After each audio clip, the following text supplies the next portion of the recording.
Phil and Will are back. Episode 2 of Survivor Second Chance is over and done with. Sorry about the delay. Could not find a stream on the West Coast here. It was terrible. Willie missed like the first 10 minutes, then I missed like 5 minutes in the middle. And I was like, you know what? Let's wait till West Coast actually watches it live. So sorry, East Coasters. It's like after midnight there. It's already October over there. But we're here. We're back. This is our second chance to podcast tonight. We're not going to screw it up because second chances are important, as we've been told many times tonight. And we're going to try to improve and change and be different and not make the same mistakes we made the first time. Because that would probably mean that nobody would watch us anymore, or we'd be voted off in the case of some people, such as Shireen, who seemed to have learned nothing from one season ago. It's not that even she didn't learn anything. Man, the whole narrative for her is perfect. How she got voted out because she was being kind of a bully, and she was, the one being bullied last season and was so upset about it. I mean, she was literally in the shelter laughing at Abby while Abby sat alone on the beach. And like Terry said, it doesn't matter how annoying you are. Like, that's still a human being. And Shireen was in that exact position last season. It's just too good. I do give her credit, though, for owning up to it in her final words. So, I guess we just have to celebrate that Spencer didn't go home, and it was Shireen instead.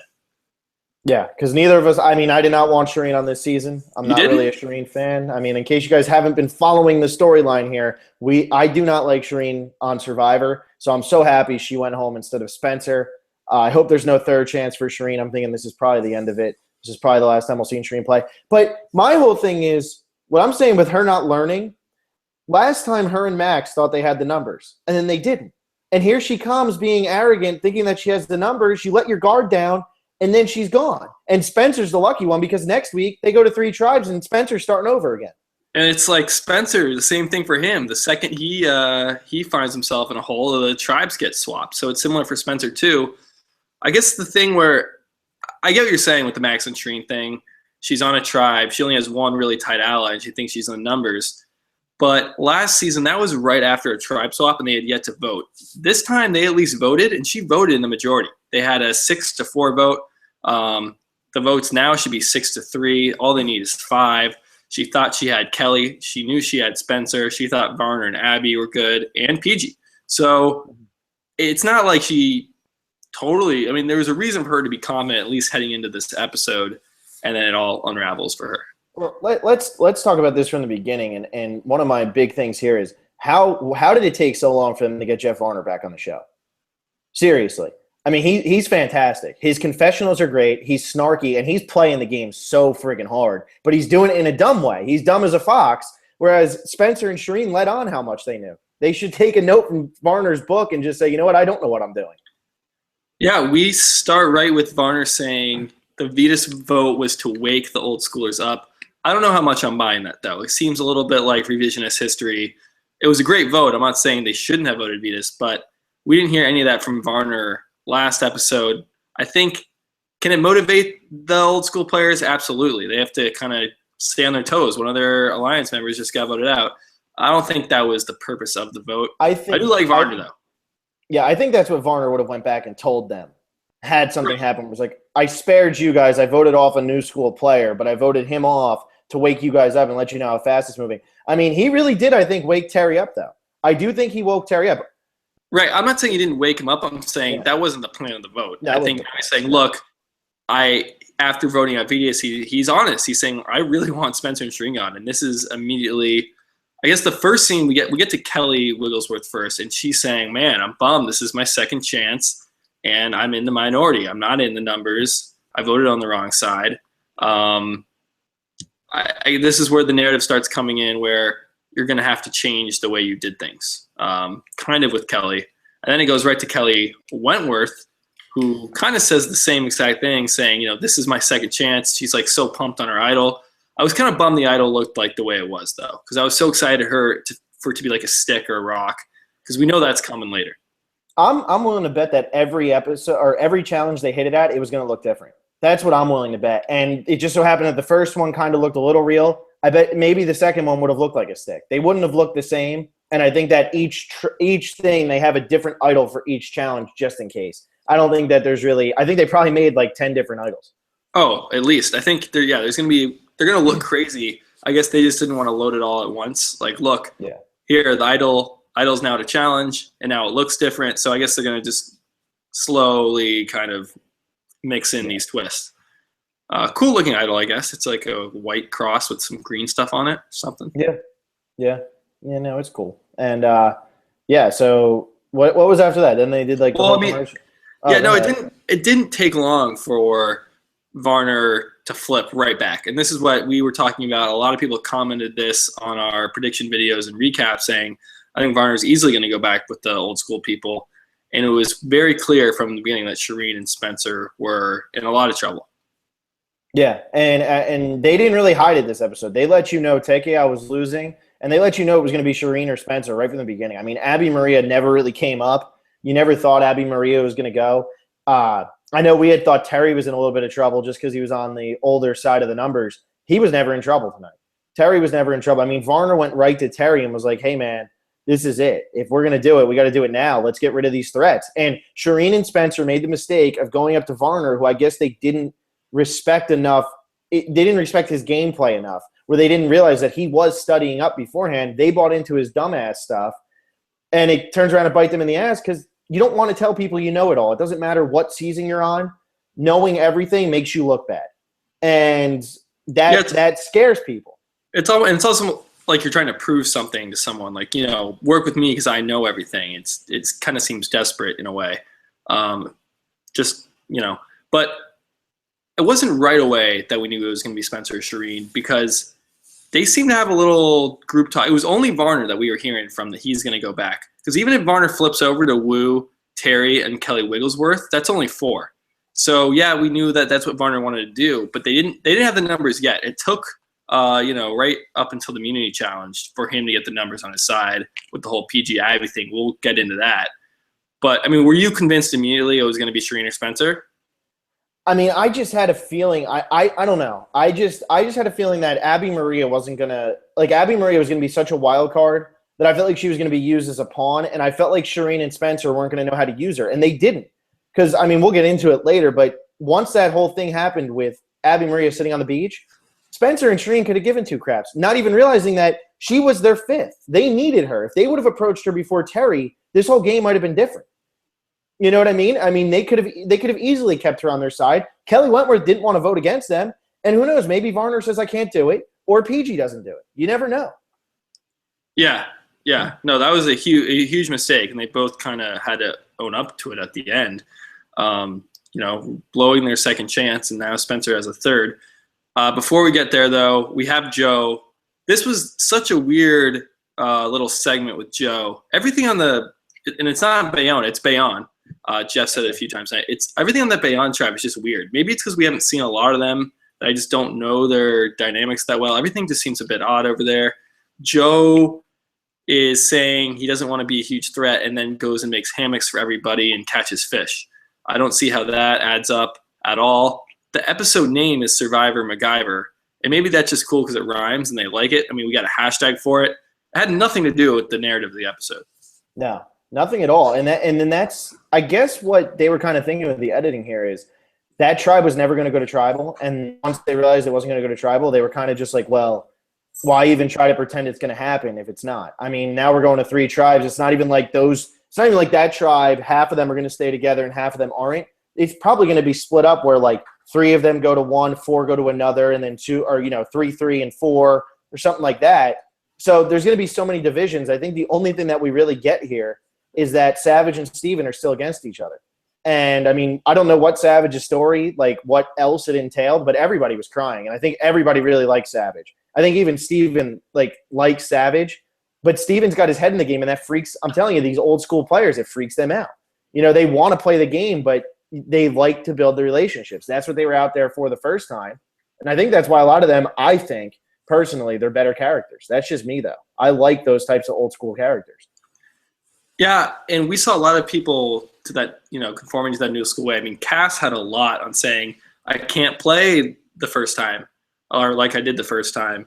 And I think that's what this season's coming down to. It's going to be the people who don't change get voted off, and the people that do change are going to find success somehow. I mean, they all can't win, obviously. But, I mean, Cass was saying, we know Cass to be this villain, and she'll play the game, do whatever she wants. And she has a confessional saying, look, it's not a poker game. These are people, and I need to be aware of that. So that was really interesting coming from Cass. The Savage story just seemed weird to me. It went on for a while, and people were just looking at him, and he was having a hard time getting the words out. And then Jeremy's crying. I mean, we had so many criers this episode. Yeah. If you put – I mean, we have the crying as one of our the prop bets. I mean, we have Savage, Jeremy, Spencer, Shireen, Abby was crying. I mean, so many people. Kimmy cried. Yeah. Was Cass even crying? Cass was crying. I mean, they broke the black heart of Cass. I mean, I think what happened with Cass is the first time she played, she tried to be like, look, I'm this TV character. This is a poker game. And she even admitted that here. But I think Cass learned. You have to make relationships with people. And that was the whole episode here today. This whole episode tonight was about who makes relationships and who's just strategizing. And I don't know if that's going to work down the line, but if it is going to work down the line, then somebody like Savage is going to go a lot further in this game than somebody like Steven is, maybe even than Jeremy is, because he's making the relationships instead of just strategizing. I think that was like the whole like moral to the story tonight was make friends, don't just try to use everybody as a pawn.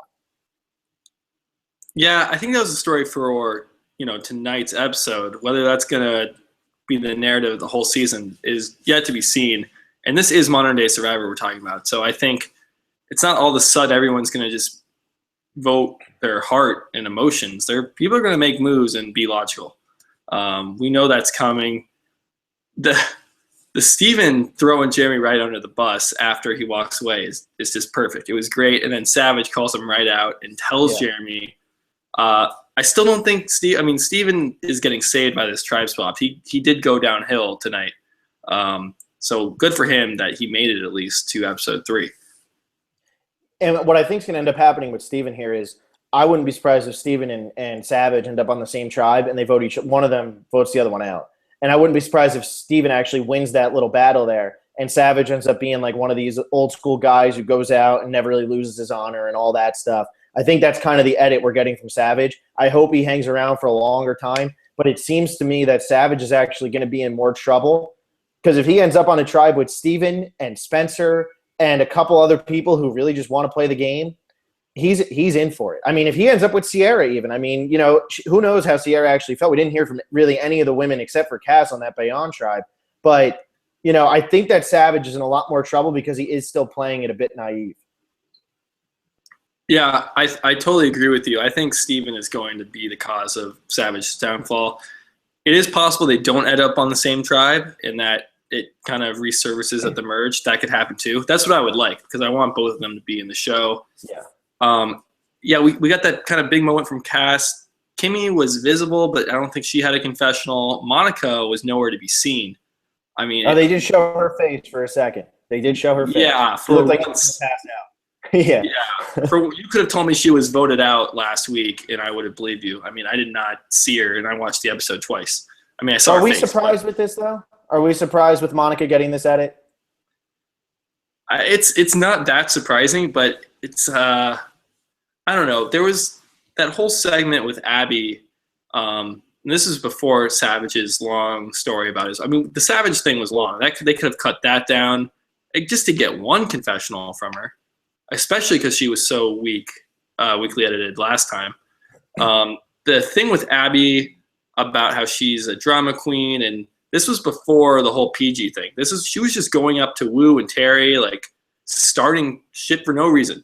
She just wants to be a villain, and I mean, this is when she had an alliance. She was in the numbers. There was no reason for her to go up and start fights, and then she starts a fight with PG, who didn't even vote for her. She just starts. They're talking about a chimney for a fire, and she just starts yapping her mouth off. That was one of the weirdest moments. That was almost like a sci-fi movie, like a sci-fi original movie. Like that felt like a script to that, where it was like, we're talking about chimneys. So what's going on, PG? It was like, what just happened? It felt like Tommy Wiseau, if you ever watched The Room. That's what it felt like to me. Because it was just out of left field, and it was like there was no reason for that. Like, what just happened here? And even Spencer was like, what are you talking about? And then PG might be the best fake smiler of all time. I mean, she doesn't even try. She does not even try to hide that it's a fake smile, ever. It's ridiculous. Yeah, she has those big wide eyes and the freckles, and just goes, huh, huh. Yeah, yeah. But that's what you have to do with Abby, and Abby was like trying to. I don't know what she was trying to do. I can't even. It's so crazy because, yeah, you could say Shireen and Spencer, it's their fault they're on bottom, but Spencer had this confessional saying, Abby is a huge liability that I have to trust her. She's in my alliance, and then she gets in a fight with PG for no reason. So, do we want to just get to that now and kind of get it over with? It's not that interesting. What's funny about it is, though, that PG and Abby get in the fight, Terry goes and saves the day, and then PG and Abby end up voting the same way. They end up voting in an alliance tonight, technically. It's crazy. And that's why they voted the same way in the first episode, too. And they fought in both episodes. It makes no sense. If that's what's causing the rift, and you would think, oh, PG, Abby got in a fight, they're going to vote for each other. Instead, now they're on the same side, targeting Spencer and Shireen. So, yeah, I guess the thing to take away here is Terry. We have the same narrative. Last time I wasn't a social player. Now he is a social player. He's going to go. He's going to consult Abby, supposedly for 2 hours. I mean, it sounds like they actually had I think he should be too. For sitting there for 2 hours with Abi-Maria, God, he should win MVP for that. It sounds like it wasn't that bad, though. Honestly, it seemed like he was being totally genuine, saying we had a real connection. We hit it off, which is bizarre because even early on in the episode, Terry's like, yeah, you're going to have to follow me in the woods if you want to hear what I'm talking about. Can't run that fast, kind of talking down to her, not being in his alliance. And supposedly that whole somebody who speaks English, can you read this? Like, I mean, it clearly that, like, the Terry Abby thing that Shireen tried to start over, like, social media clearly wasn't that big of a deal. And Shireen's got to be pretty mad that Terry ended up beating her in this game because she wanted him out, like, first. Like, that was, like, one of the people she really wanted out of this game. And for Terry to beat her because he went up to Abi-Maria on the beach after Shireen had Abi-Maria in her pocket, that's got to suck for Shireen right now. I mean, that really does. Yeah, and it's her fault. It is. I mean, how can you be sitting there in that shelter as Shireen and not think, wait a second, forget what happened to her in season 30 with the bowling and all that nonsense. Forget about that. Just as a number. Even if you are playing like Steven or a game by and you just want numbers, you can't let someone stay alone, cry on a beach, and laugh at them and expect them to vote with you. You can't. Yeah. And it seems like Shireen was laughing the hardest. I mean, Kelly Wentworth was laughing, and it seemed like Spencer kind of if everyone's laughing, you have to laugh. Yeah. I mean, it's the one. I'm sure that conversation between all of them went on for like 20 minutes, and we just saw like the highlights of it. I'm sure even at the beginning, Terry was laughing. But as it went on, Terry probably brought in his like fatherly instincts and was like, I got to go help this person. Like, she's sitting down there on the beach. She can hear them all, obviously. I mean, good on Terry for going down there, though, and waking up. And, it's good to see somebody like him come back after so long of not playing and, like, actually, like, I guess that's a move. Like, I consider that, like, a pretty damn good move to go down there. That was a move. Yeah. And the thing is, the next morning, Abby wakes up and says, Terry noticed a crack, and he came, and he made things better. Like, she knew it was a move, too. And she didn't care. She's just like, well, he talked to me, so he's got my vote. And because Abi-Maria has no business being on Survivor. She's not playing the game. She's just out there to be a villain, like you said. So when she sees like somebody come up and she's like, oh, I have a friend. And now she's following around Terry like a lost puppy. Yeah, and then Varner comes up. And I know we're going to probably give MVP to Terry here, but Varner seals this thing in, the sun rises and he's right there with Abby saying, I'm glad you talked to Terry. We're good. We got the numbers. This is where Shireen and Spencer's name come up again, and now I'm thinking, okay, Spencer Shireen is definitely going home. At first, I was like, they don't have the numbers yet. Now it's almost certain. The Bayonne tribe is who knows what's going on. We don't hear from anybody over there except about Savage's wife. That was it. Yeah. So this was confirmation, which made the immunity challenge not too exciting. Gotta say. No, we knew, but back to like the Varner thing. The reason I like the old school players more than the new school, and I'm kind of happy that the first two people voted out. I liked Vetus, but I will say that if I had to pick one guy and one girl to be voted out as the first two people, I'm not upset it was Vetus and Shireen. I'm really not. Like, I like Vetus, but like somebody like Wu, he's not taking any screen time. Somebody like Keith, he's fun to watch. I'd rather see Vetus and Shireen go from 27 and 30 because these old school players, they're real people who showed up to play a game. Whereas these newer school players, they're people who are characters already. They were cast because they were characters, and they knew how to play the game already, and they just came in and all they wanted to do was strategize. And you lost some of the really good moments from the earlier seasons, like the classic Survivor moments. Not to say that the newer seasons aren't good. I just like watching somebody like Varner, Savage, Wigglesworth, even Kimmy, which we haven't seen much of, but I like watching them figure it out more than I like watching Shireen and Spencer walk around and go, oh, well, let's vote out this person, this person, this person, this person. Like, because you get more of the character. Like, you know so much more about Savage and Terry than you do about Spencer and Shireen. Yeah, I hear what you're saying there, but I don't think it's necessarily the people that are cast. I think it's how the show is edited. Because, back in season 2 or season 12, the show was telling different stories. It was edited a different way. So these character moments, they get highlighted, and that's, one of the best parts of the show. The later seasons, it was, I think, more, idols coming to play and fans really liking strategy and wanting more of it, more blindsides, more big moves. And so funny character moments might get pushed to the side. So I wouldn't say the new school players aren't good characters. I think we just haven't seen as much of them in that role yet. You know what I mean? I think Spencer has some really funny character stuff in Cagayan with his tantrums and all that. And so does Cass. I'm not saying that they're bad characters. I'm just saying, like, they were characters before they came on the show. They were cast because they were already characters, whereas the older people, they were real people who were just cast on a reality show. The people, Cass and Spencer, they were put on this show. They were characters beforehand. They were typecast beforehand. These older players, like, where does Terry fit in anymore? There's not really any Terrys on the show anymore. I mean, he's like a Tom, pretty close to a Tom. Tom Westman. Pretty close to a Mike, honestly. Tom Westman was the season before him. Yeah, that's what I mean. I'm just saying it's not like Terry was the first of his kind or anything. No. But what I'm saying is, like, they don't fit into, like, the typical storylines nowadays, or like the typical characters nowadays. I don't know. That's what I'm saying.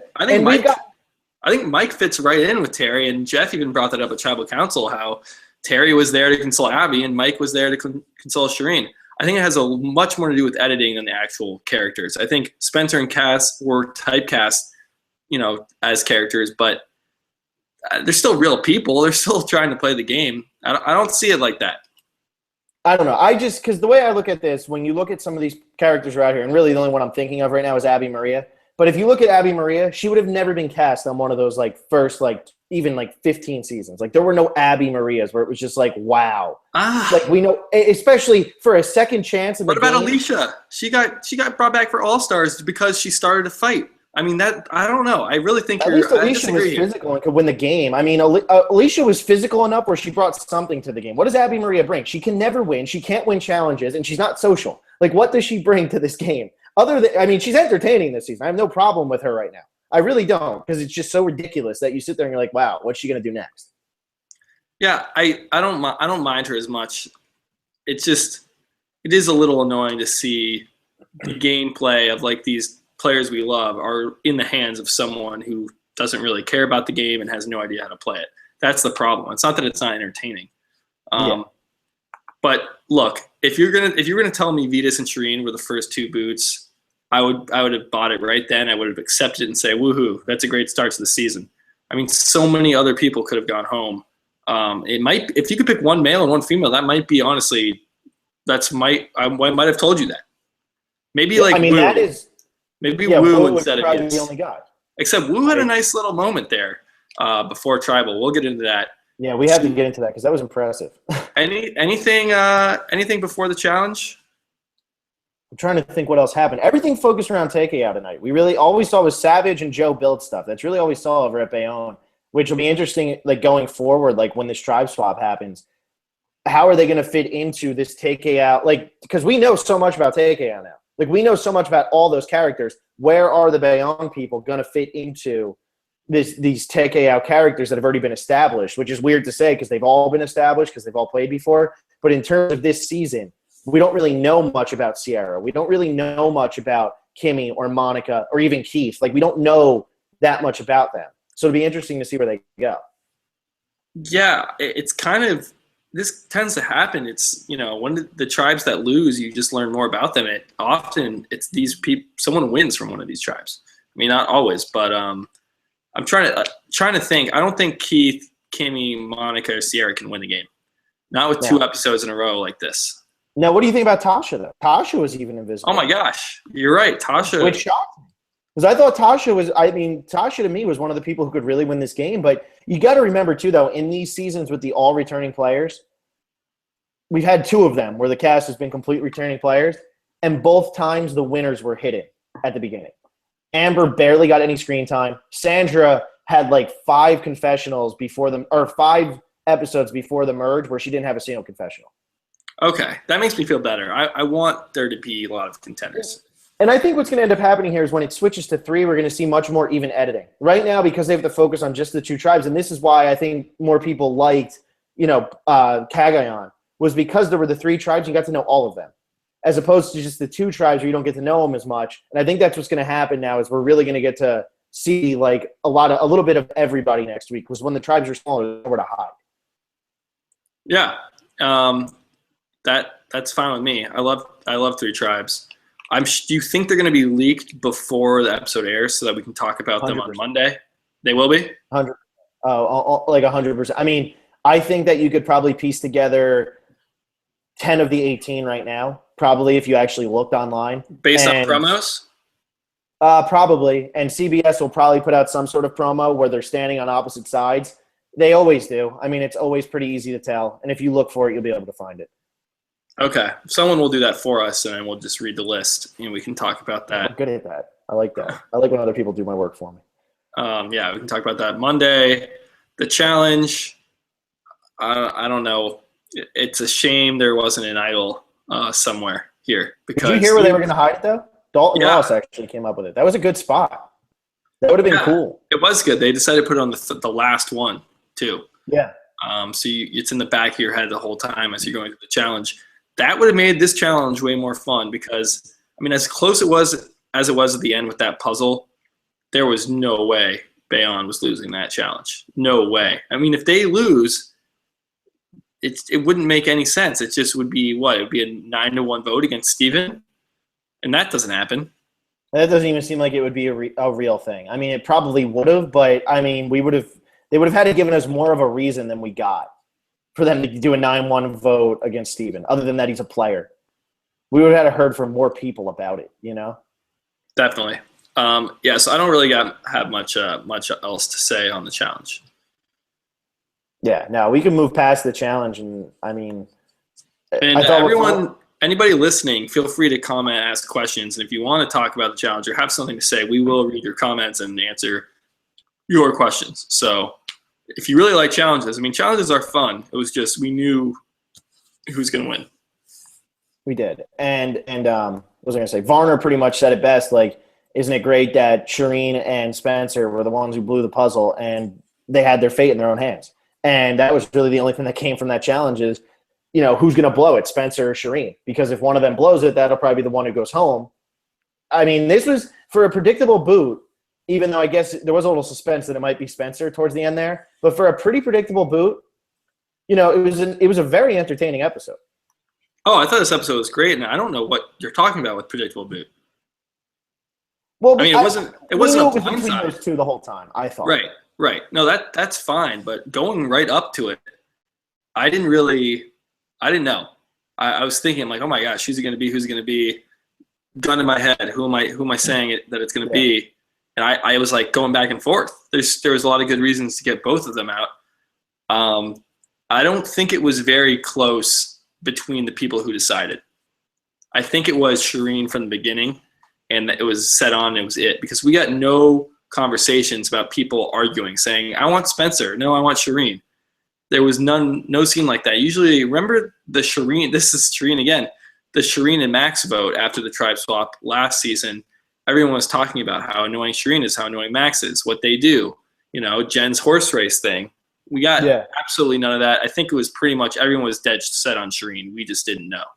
Yeah, and the reason it was 5-4 was in case one of them found the idol because they did make it abundantly clear that one of them was going home.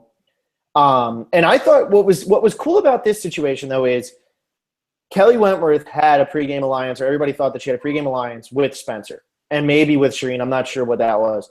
But it's cool to see how the pregame alliances go out the window once numbers are going a certain way. And that's why pregame alliances, I don't feel like, will ever really affect Survivor, maybe other than Karamoan because it was half of a cast.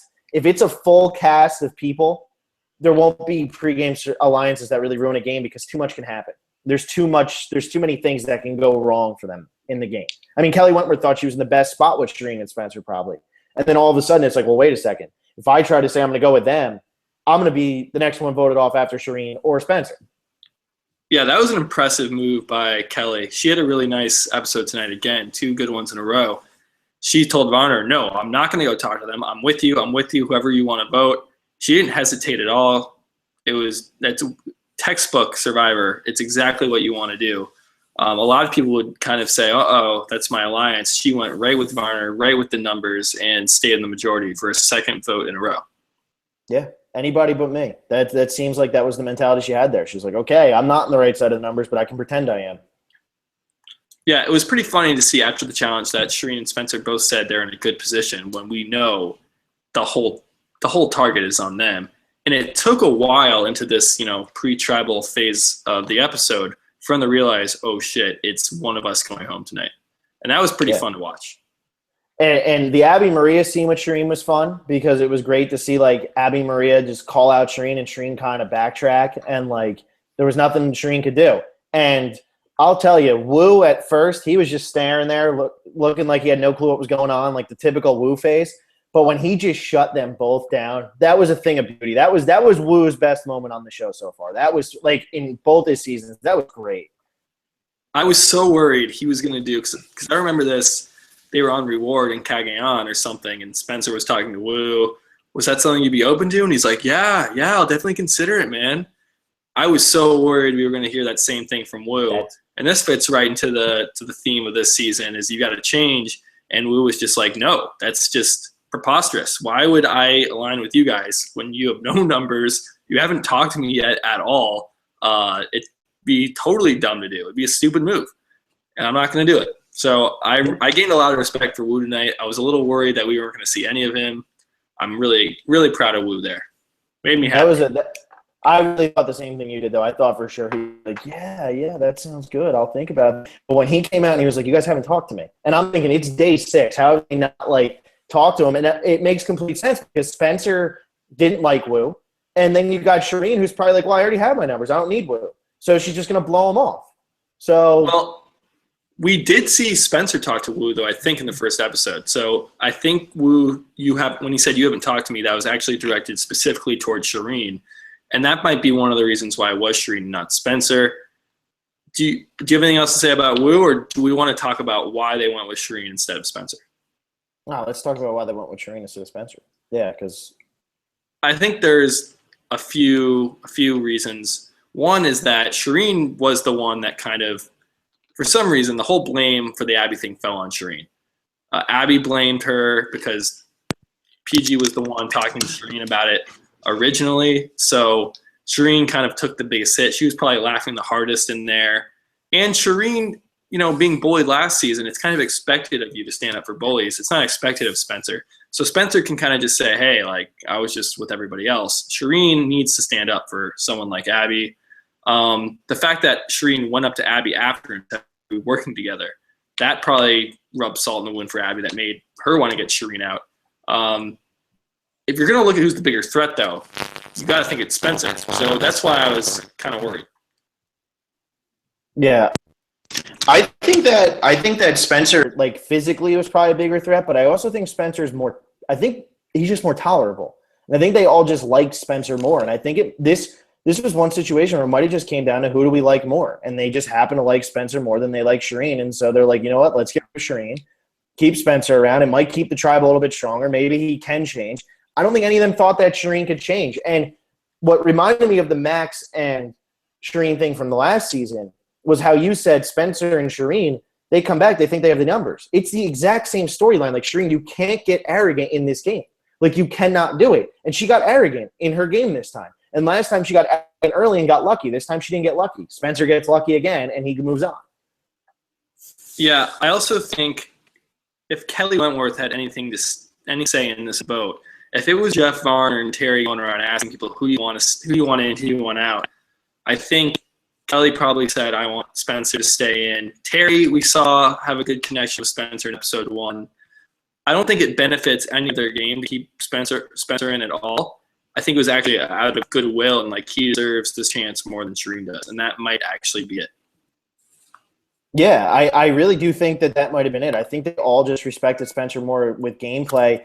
And I think that it could have also had something to do with Abi-Maria. And maybe Abi-Maria said, you know what? Shireen backstabbed me. Like, she felt betrayed by Shireen. She didn't feel betrayed by Spencer. She felt betrayed by Shireen. And maybe they're all just – maybe Abi-Maria was the prettiest girl at prom. You know, maybe that's just what happened. And it was like, well, everybody wants to dance with her. Let's take Abi-Maria. Let's do whatever she wants to do. Because you know what? Right now, like what Varner said, Varner is in the perfect position to take a goat with him, and he can take somebody like a Terry with him to the end, and everybody will think that Terry's the target the entire time over Varner. And Varner, I think, has positioned himself well. I just hope that it doesn't screw him up when he goes to this 3-tribe switch-up thing. That's the thing. No matter how well he is set up or anybody's set up, it doesn't really matter because if you're going to switch and it's going to be 2 different tribes, you know, you have a lot of people to work with. You're still going to be, you know, one of 9 people on a tribe. You're going to get down to a tribe of 6. So there's such a high chance that you can, you know, win on the outside of the numbers. And that's why power rankings next week are going to be a doozy. It's going to be so difficult. I can't wait to see how these tribes shake out. Yeah, it is going to be interesting because really right now, I mean, even in our little eliminator game, I have no idea who I would put next. I'll probably end up putting somebody like Keith, where it's like, you know what, I don't think that he would be the first target on any tribe, and I still think he's going to go further in this game. But like next week, there's nobody who you sit there and say they're definitely going home because somebody like Spencer is on the bottom, he gets a new life. Steven gets a new life. Savage, who looked like he was in a good position, is now in trouble. You got somebody like Jeremy who could now be in trouble. I mean, next week. I see Joe. If I had to pick right now, I'd say Joe goes home next week. He's back-to-back, just immensely over-the-top positive edits are screaming to me someone's gonna snipe him on the swap next week. Do you want to get into the actual tribal council? Yeah, we might as well. I mean, it's like hold on, we're trying to figure out the audio thing. I don't know if everybody hears clicking from Willie. Sorry if you do. We don't know what the hell's going on. But yeah, no, at the actual tribal, I mean, it was pretty clear. I think Shireen knew she was going home, but I think once Spencer saw the second vote with his name on it, he was like, "Oh God, I'm done." I really do think that he thought. I don't think that it was like up in the air. I think that it was decided it was Shireen, and I think they both kind of knew. And I think Spencer got really scared when his name came up for a second time. See, I don't think Shireen or Spencer knew. Spencer really, you know, poured his heart out, which I don't think his speech was any good. It was like, I need to make connections with people, blah, blah, blah. I mean, if I'm listening to him, I'm going, okay, man, like, make a connection with me. You shouldn't have to think about making a connection with someone. It should just happen naturally. So saying that was a little odd, but he was definitely genuine about it. So I think Spencer was truly worried. Shireen was obviously truly worried. Did you know? Were you saying, oh, it's Shireen? Because I didn't know. I really didn't. I was thinking about it, going, man, I tried looking at clues from, you know, the edit and everything like that, who each person would go for. I kept fearing Varner saying, guys, it's got to be Spencer. He is such much of a bigger threat than Shireen. He's the smartest kid I've ever met. You know, he had that quote. So a lot of reasons to get Spencer out. And that's why I think the 7th vote was great. I was at the edge of my seat for that last vote. I had no clue. Yeah, and I really didn't either. I mean, it was one of those things where my gut was telling me it was going to be Shireen, but once Spencer's name started coming up, I was like, oh, man, they're going to get him. I wanted Spencer to last longer. Like, it would have been so much more fun to watch Spencer. But, you know, my gut was telling me it was going to be Shireen. I don't know why. I think that honestly people might have just respected her less than Spencer. I think that's really all it came down to, is they respected her less than Spencer, and I think that's why she went home. And I don't mean like respect as a human being. I just think in terms of the game. Yeah, well, maybe your gut is kind of telling you Shireen just because that's what you want to happen. You want Shireen to go home over Spencer. That could be it too. Probably. Probably like 100%. I mean, that was fun. I mean, up to the point where it was 5-4. I did not expect it 5-4. I didn't know that they were going to split votes, and I thought that was really cool. So I was happy. Yeah. Do we want to get into comments here? Anything else on the episode? I think we had a lot of the prop bet game points tonight because we have Steven with the hashtag, Steven with the episode name. Lots of people crying. So yeah, it was no. Let's go into comments. I know some people. We had a tweet that was like dedication. Where was it? Somebody said that they were Ash said, "Can't wait for the live stream. Currently living on the East Coast, but had to stay up and hear what you guys have to say." That's sweet dedication. Yeah, thank you. And I mean, Phil was the East Coaster last year. Now he's out in LA. It can be brutal. So thank you for sticking around late night. Yeah, that was annoying. We had it all set up. We thought we were good to go. I found a stream. Willie couldn't find one. And then we both finally found one. It was rolling, and mine just stopped. And it was like, all right, you know what? If one of us missed 10 minutes anyway, and I'm about to miss 5 or 10, let's just wait. So let's get into some comments, though. Start at the bottom here. Amanda Jane. Whose game do you think will be in danger due to the triple mix-up or the tribe mix-up? I'm sorry. Who are you thinking is in the most danger? I think it's Joe, Jeremy, Savage. Just because they're big threats, and the reason that they're pretty safe now is because they're sticking together. I mean, imagine if those three end up on 3 separate tribes, and then you have all of Wacky out as – I mean, going tribal builds trust. It shows loyalty. Even if you had pre-game connections on the other tribe, after living with the people for a week and voting and seeing people go home, that's in you, and that's so hard to kind of break. Yeah, and I think you're 100% right there with Savage, Jeremy, and Joe. I also think Varner is going to be in a little bit of trouble here because I think that he's not going to be able to play dumb anymore. And I think that if he goes out there and he tries to play a little too hard, or if he ends up on the tribe with Spencer might be like, yo, guys, this guy's playing a lot harder than he's letting on. So I think he might be in a little bit of trouble too. I fear kind of for everybody who's in the power position right now.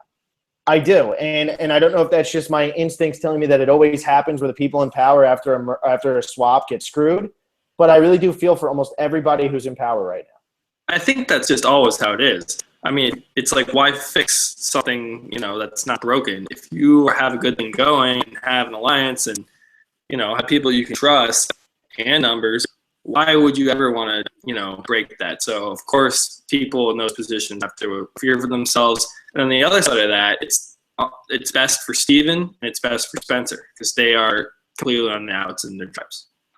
Yeah, it's true. I think Steven and Spencer definitely get the biggest upside to this. Next comment is Justin Brizantine. Are you enjoying the narratives of the season so far? Second chance for his previous game, old school versus new school. I love it. I really do. I think that this is we had the storylines coming in, and I kind of been hard on Survivor for doing that in the past where they try to bring in storylines, but these ones aren't forced. And like a lot of times with the Brains, Brawn, Beauty thing, it's a little forced. These aren't forced storylines, and I think that they're doing them really well, and we're getting to see a lot of both sides of it, and that's what's cool about it. Yeah, I'm a big fan too. I did not think it was going to play out this way, and it like you're saying, it's not forced. This is naturally happening where there is old school versus new school division. Yeah. The name of this season isn't Survivor Old School versus New School. It's Second Chance, and anybody can play together. I mean, if you think about it, Old School versus New School, Woo was firmly on the side of Old School, and Woo's from season 28. So it's not like that's where the divisions are. It's just the old school way of thinking. And Woo would definitely have done better on an old school, although I guess you can't really do better than second unless you win. But Woo would have done better in terms of like personality-wise on an older season than a newer one. Because he's more of that guy who's out there. I'm out there for the adventure. Wigglesworth was out there for the adventure. Terry was out there for the adventure. Savage was out there for the adventure. They weren't really out there to play the game so much, and that's kind of where Woo was. Woo would have done better on an older season. I think that's why he just lined up with these guys. And I think Jeff is the exact same. Or not Jeff, I'm sorry. Jeremy is the same way. Where Jeremy was on season 29, but he just gets along with somebody like Savage. That's his age range. And so that's where I think that comes in. And Jeremy, that's why he's my winner pick. I think he fits into both schools. He's a new school player, but an all-school fan, kind of like Spencer. He's doing it both ways. I mean, his confessional night said I try to come out here and be all about business, but I just want to see that stomach and feel that stomach as a baby on the way at home. So he's playing. He's doing amazing. I'm proud of him. Yeah, Jeremy's doing pretty good. Yeah, sorry if there's still clicking going on. We're terrible with audio. We don't know how to fix audio. We're not good at audio. We just kind of go based on whatever Google Hangouts does. So if Willie's clicking, we're sorry. There's nothing we can really do about it. Just bear with it. Pretend it's not there. I know that's possible.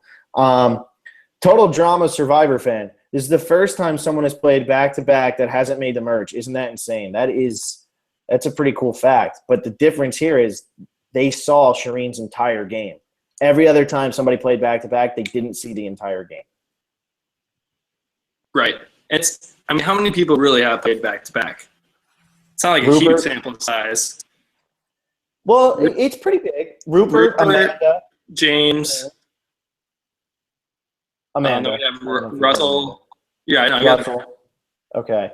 Malcolm. Malcolm. Who else? I think that's it. Is that it? That's it. Okay. Still, that's 5 people. You look at Joe and Shireen now.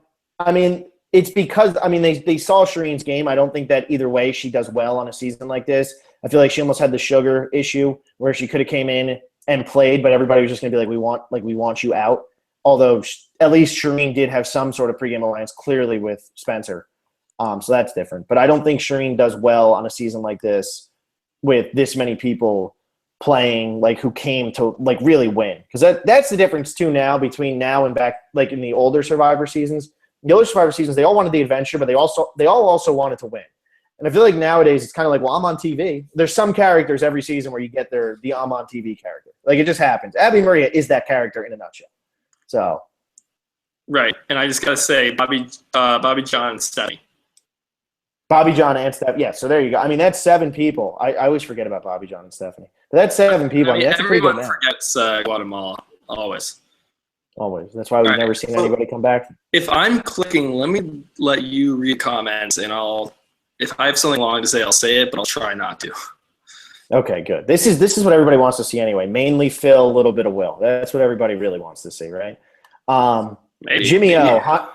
Maybe. Yeah, see, I'm already trying to cut you off. I'm getting, Jimmy O, hindsight 2020, Steven probably gave the fishy to Shireen week 1 because he felt pretty bad for her.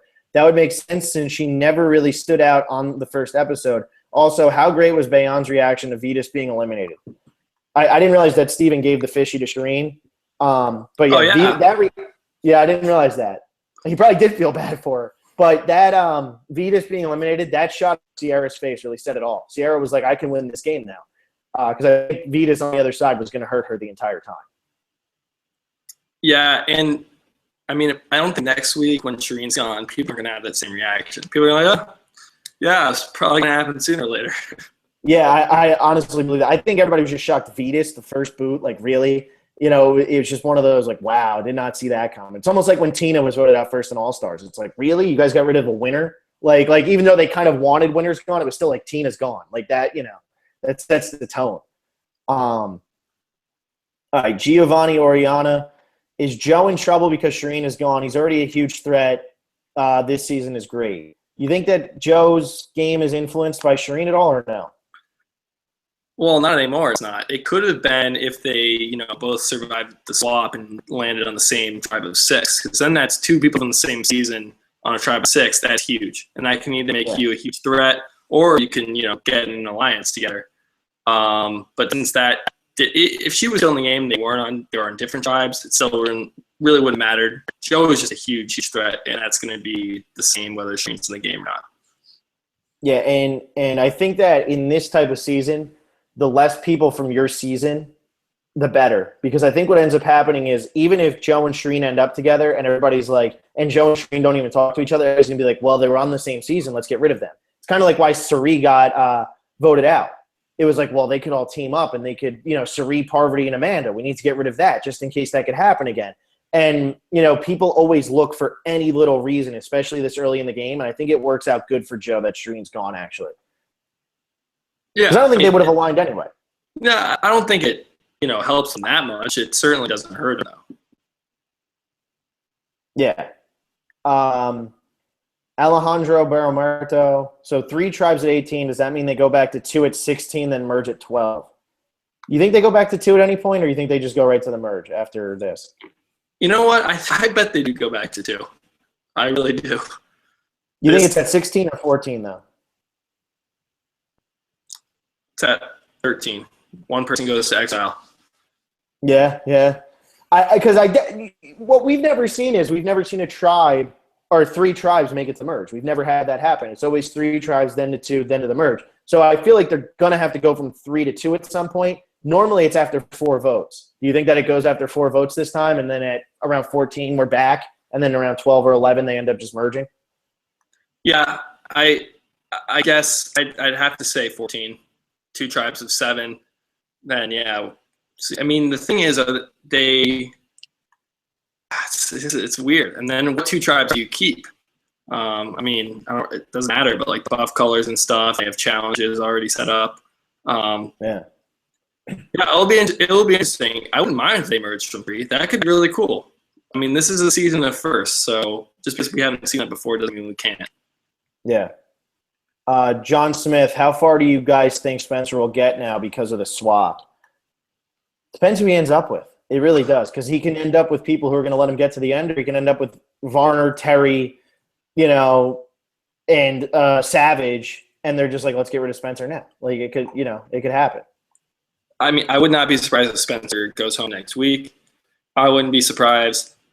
I would be surprised if he won, but I wouldn't be surprised if he made a deep run, maybe 6th place. I mean, it's a random shuffling up of 18 people. There's so many ways it could go. It's hard to speculate. Especially since we didn't get to see really any alliances yet. I mean, we got to see some, but okay, now there's 7 people against Spencer on that tribe. Where do those 7 really lie? I don't think it's 7 people against Spencer. That's how the vote went. If Kelly and Spencer end up on the tribe and they're, let's say, do you think, let's say they have 4 of the original Bayon and then those 2 Takeo. If it's Spencer and Kelly, I mean, Spencer and Kelly are going to be tight. It's not like Kelly is against Spencer. And I don't think PG is against Spencer. I think Wu is. I think Varner is. Terry. And I don't think Wigglesworth is either. Spencer had his arm. Terry is, though. I don't think Terry's completely against Spencer. But Terry is so, he's getting his ear filled by Varner that I think Varner's gotten it to him that Spencer's this huge threat that needs to go. But I don't think PG is, and I think Spencer will land on his feet. At least that's what I'm hoping. Yeah. Justin Brizantine wants us to know Probst is pronouncing it Bayon. So if we can keep saying Bayon, we keep pronouncing it wrong. We can't help it. Bayon, once it's in your head, it's so many. There's so many ways to say it. All right, Bayon. I know. Bayon. Giovanni Oriana. We needed that. We do need that. We need somebody to tell us we're wrong. We keep saying it the wrong way. Giovanni Oriana. Savage and Dees are great. Terry bonded with Abby and got her to flip, and Andrew unknowingly got Cass to be a better person in the game. Interesting parallel, huh? My thing with Savage and Terry, that is funny. It's pretty cool. My whole thing with Savage and Terry is they're just like the most like when you listen to them talk, it's almost like soothing. Like I want to go to bed. And you're sitting there and you're listening to Terry tell his little stories, and you're like, wow, this is just like a normal guy. And you listen to Stat and you're like, wow, this is like a normal guy. And I don't know what it is about them, but for some reason they're somehow entertaining, but they're also just completely normal at the same time. And I don't know how they really do that. It's because they're wise. They're old. They got a lot of they know a lot of stuff about things. They can talk to people. They know who they are. They have families. They're good people. Yeah. But that's definitely interesting parallel with Cass and Abby, and then Savage and Terry. So good and call there. It sounds like you stopped clicking. You might almost be allowed to talk again. Oh, phew. The clicking didn't stop me though, did it? No, it did not. Terry and Savage are great right now. John Smith, Terry for MVP, gets out of the minority and has a great social move by confronting Abby. LVP is Steven, officially a target at this point, can easily turn it around. LVP is hard because Steven didn't really – I feel like they're just showing us this because it's setting something up later down the line. Terry, though, I think is MVP. I really do. I think Terry did everything he needed to do to be MVP in this episode. He did make a great move with that. Either him or Varner, I believe. Yeah, you could give it to either one. I think Kelly Wentworth had a awesome immediate no hesitation joining on the majority and flipping against her alliance just so quickly. I mean, that's not easy to do. So I would even throw Kelly Wentworth up in there. Who do I have on my team? I don't even know. Your team did nothing. Monica, Spencer, Jeremy, Sierra, Tasha, Steven. That's because I have the whole Bion tribe on my team. I mean, do I get points for them surviving? Like, that's the point of the game, right? Yeah, you do. Yeah, you get a point every time they survive. That's good. Okay. Well, I got all my players. How'd Jeff do tonight? What color was his shirt at Tribal? I wasn't paying attention because it was blue at the challenge, so I was happy. I don't know if it was blue at the – we'll have to look that up. If it was blue, then you got no points from Jeff. Yeah, that'd be fine. It's okay. More comments. Look it up. All right, more comments. Harold Reich, Jeremy is going to get blindsided based upon his speech about Val, and Kelly might do well with her go big or go home quote. Wait, why is Val going to get him blindsided? Not sure why. Yeah, I don't feel like he's going to get blindsided because I feel like he's almost ready for it to happen. And I feel like that's why Jeremy's going to do better this time than he did last time. I think he's ready for the blindside this time. I think he's ready to catch it this time as opposed to just getting blindsided. Yeah, he was walking on the beach saying, people are coming after me. I'm a threat. So, yeah, he might get voted out. It doesn't seem like it's going to be a blindside, though. He's on his toes. He is definitely on his toes. Kelly might do well, though. I think Kelly Wentworth is in this for the long run. I could see, there's still a lot of game to be played pre-merge. But Kelly Wentworth is getting a very good edit, and she's being very likable right now. I mean, Kelly Wentworth is very visible and very likable. And, that's hard for a blonde-haired young woman to do on Survivor recently. That really is hard to do, to be very visible on the show. I mean, and she's doing it. I feel like she must get a Josh or Jen type edit from San Juan del Sur where she's the biggest character and gets all these confessionals and idols and then boom, she's, the merge boot or the second merge boot or early merge. That'd be fun to see because I know she's your winner pick. Yeah, you know what? Exactly. But it's good for her. It's like she wants to come out and she wants to play, and that's what's great about this season so far is everybody's playing. Like, we haven't gotten to see much on Bion, but, everybody's trying to play. At least it looks like everybody's trying to play the game, and that's what's making it so entertaining is they hit the beach and they're playing. There's no, there's no getting to know you, all that stuff. Oh, maybe we can just get rid of him. Like, they just showed up and they were ready to go. Like, let's go. Yeah, this has been a great season so far, and I hope it keeps up. Yeah, because last season started out solid too, and then it fell apart. Worlds apart. Oh, man, you're clicking again or something. I'll pretend. After that joke. You're not actually clicking, but after that one, I'll say it.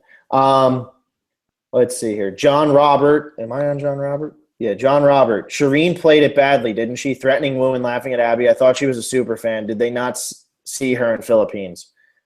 I guess that means Abby. Yeah, I mean, Abby's just crazy. Abby's just nuts, and the longer she stays around, the more crap she's going to cause. And Abby's the one person in this game, not based on edit, just based on who they are, that can't win. That's really all it comes down to. No, yeah, Abby's not winning. And Shireen did play it terribly. It was her fault. And you did skip a comment that said, good point, Will. Abby is now my LVP. I don't know what that was referring to, but I know Phil skipped that one on purpose, so. I honestly didn't. It honestly is not on here. I can send you a picture of this. It is not. I go from Harold Rice to John Robert. There's nothing in between. See, I have John Smith in between them. 32 minutes ago, 31 minutes ago, 30 minutes ago. Anyway, not a big deal. Giovanni, Lorelana. We got a lot from Giovanni tonight. Varner is a ham with his confessionals. I think he'll get screwed by the third tribe or the merge. I don't think Varner wins this game, but he's going to be a player as long as he is in it. So he could go out episode 5. He go out episode 12. He's going to be a force to be reckoned with the whole time. Yeah, and he's gonna be great TV the whole time too. He was great TV in Australia. People just forgot about him because that was the season with Elizabeth and Colby and Jerry and Amber and Tina, But he was great TV back then, and I'm so happy he's back on this show. I mean, he's been so much fun.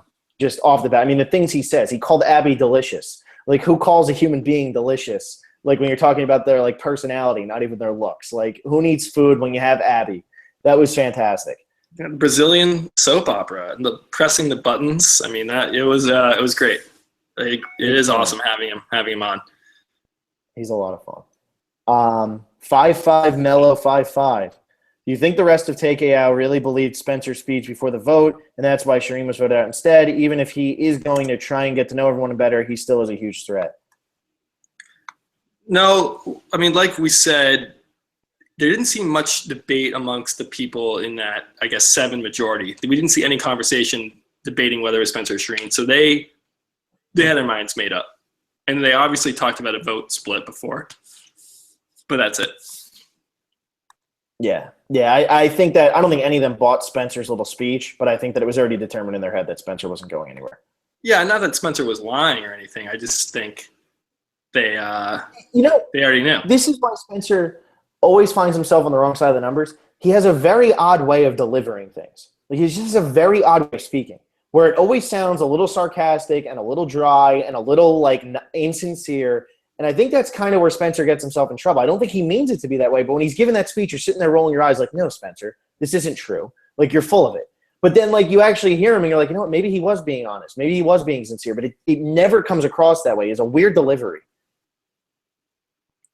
Yeah, I think he can be well-spoken at times. When he was making his case to Tony back in Cagayan at Final Four, I think he spoke well. He could have made some better points back then. I mean, he's a smart guy, so I see what you're saying, though. Yeah. Wubba D, thanks for the comment. We already answered. Wubba D. Wubba D. That's a great name, but he asked name. if we think we'll be in trouble at the split. We already did that one. That's a great name, though. John Smith says CBS actually leaked 3 of the members of Angor a few weeks ago, but deleted the video and re-edited it. It was on the season preview. That's typical CBS. Yeah, I only caught one of them. Jeff Varner will be on the Yellow Tribe, but that doesn't tell me anything. That's the only one I caught too. And knowing one member doesn't help you at all. So no, we just knew Jeff was never going to go home in these first 2 episodes, which didn't hurt anyway because. And we didn't use him as our eliminator. We didn't use him as our eliminator picks anyway. We're decent people. You see, we're decent people. John Smith agree. Wu becoming a better player already. Yeah, I mean, Wu was a little impressive tonight with that. He didn't fall into the same old crap. But it's easy for Wu to impress us because of how just bad of a player he is to begin with. I mean, he made one of the dumbest moves in Survivor history, and then doesn't do anything really. So just seeing any kind of fight or bite from Wu makes me excited. He's still not going to win. Yeah, no, 100%. Proud Nurse, Gordon Holmes had an article stating that Shireen and Wu were talking on the beach when he was there, so this is not true. And then she says Kelly said she tried to keep Shireen. Okay, well, I mean, all right. I guess, yeah. I mean, from the edit, it seems like Kelly and Spencer are really good friends. But I guess she wanted Shireen in. Didn't work out, though. See, I wonder who was pushing for Shireen to be out. Was it just okay, let's go with Abby because if we don't go with Abby, she's going to throw a fit? Was that it? Or because it seemed like Spencer, whenever Varner was talking, he would say Spencer and Shireen. Especially that first time. He's like, I want Spencer gone. Or Shireen. Yeah. Shireen was an afterthought, and Spencer was the one on his mind. So that's why I was thinking, man, I think someone talked Varner out of that. I thought it might be Kelly. I guess not. I'll have to see what happened there. Yeah. Caleb Sutton, do you predict the tribe dissolve will be random, or will CBS pick it for storyline and better television purposes? How do you think they're going to do this? I mean, there's 2 ways they can do it. They can make it completely random. You get an egg and you smash it on yourself, or pick a buff out of a bag, one of those fun random ways. Or it would be interesting to see a pick where there's 3 team captains. How do you pick the 3 captains? Yeah, I guess you would just pick 3 people get a black rock, the rest get white. Yeah, something like that. I mean, I doubt they're going to do that, though. I doubt they're going to do that because that takes a lot of time to go through each pick instead of everyone is a different color at once. Also, if they were worried about pregame alliances, which it seems like they are, I mean, no one wants the game to be decided by pregame alliances. They're not going to rely on the actual players picking the tribes. They're going to make it random. So I vote on random. And then John Smith's got a string here that kind of helped. Probst wore blue at Tribal, so that's good for me. He deleted the comment about you where it was good point, Will, so that's good for me. And he was referring to you talking about how Abby was arguing with PG. I'm not sure what you actually said, but I'm sure it was a good point. And then he said Varner getting a cannibal edit. What does he mean by cannibal edit? That he's going to be his own destruction, maybe something like that. What I was saying about Abby is that she started the fight with PG for absolutely no reason, and that it's not like PG even voted against her. Like there was just no reason for it. So we have one more comment here that just came in from Dylan Peddle. I wonder how much the Tree Tribe is going to benefit Spencer with him being at the very bottom of his tribe, as well as Fishbacks and Savage is probably going to get him out soon. We've said that, if you're on the bottom, you need to swap because you can only go up. A swap isn't going to hurt you if you're at the bottom. So I think that's it. This has been a long one. There's a lot to talk about. There was a lot to talk about. So now I guess really what it comes down to is vote for MVP and LVP. I guess the MVP, there's really nobody on your tribe, Will, that you can really pick because you do have the whole Bayonne tribe. Or Bayon. God, I'm never going to get that. I guess it's really either Wentworth, Varner, or Terry, right? I didn't have anybody on the Takeo tribe. You have Spencer. That's it. Yeah, he's on MVP. I'd say give it to Terry. You think so? Well, he's on the Phantom tribe. Now I want people to vote. No, Terry definitely deserved it. Who are you nominating? Well, the only one who it could be would be Varner, but I think that we can both agree that Terry was probably the MVP. I mean, what Terry did tonight was the best part. I mean, let's obviously put it to a vote. I think it's Terry, Wentworth, or Varner. And then LVP, I would definitely go Abby, even though she's still in the game. I think she's the only one who looks bad. She's and you can't say it's Spencer because he did enough to make sure it wasn't him when it was between him and one other person. Yeah, and that wasn't really his. It was more Shireen's fault than Spencer. And I mean, Spencer just has a target on his back. People want him gone. That's just from him being who he is. I don't think he really did anything much wrong tonight. You could give it to Steven for continuing to kind of stir trouble. He's talking about Idols and Jeremy, and that's ticking Savage off. But I would probably just give it to Abby. But we'll have to see what the commenters say and go with that. Yeah, we'll let the people vote. So I guess Monday, come back with power rankings, which is going to be a lot of fun. We'll probably know the three tribes by then. I mean, maybe we'll talk about it if it's in the preview. I'm sure it'll be in the preview, so we'll have to talk about it.